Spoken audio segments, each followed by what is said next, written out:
রিনা, কি হচ্ছে সব? কি মানে তুমি এভাবে হট করে ঘরে ঢুকছো? তোমার কোনো কমন সেন্স নেই? না না, কমন সেন্স আমার নেই, সব আছে তোমার। তাই তো একটা পরপুরুষকে ঘরে ডেকে লীলা করছো। কাকে পরপুরুষ বলছো?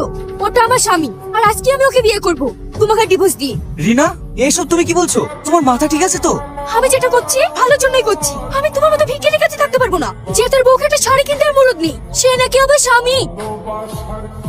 বিজয়, তুই ফিরে এসেছিস বাবা? ড্যাড, তুমি যা বলেছো আমি রিনাকে চিনতে ভুল করেছি ড্যাড। বৌমা তোর সঙ্গে এই ব্যবহার করেছে? হ্যাঁ ড্যাড।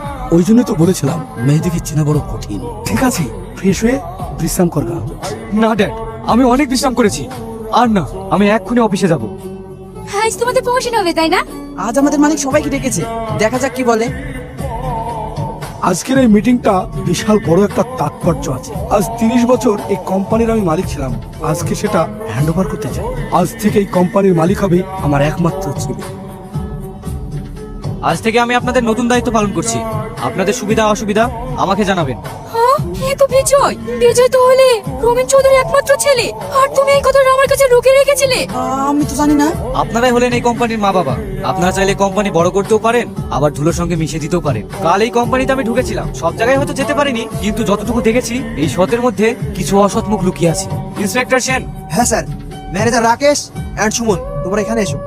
এই স্টিল কোম্পানির 1.5 কোটি টাকা তছনছের অপরাধে আমি তোমাদের দুজনকে গ্রেফতার করলাম। Sir, sir. বিজয়, বিজয়, তুমি আমাকে ক্ষমা করে দাও। ক্ষমা? আমি তো একজন অপদার্থ স্বামী,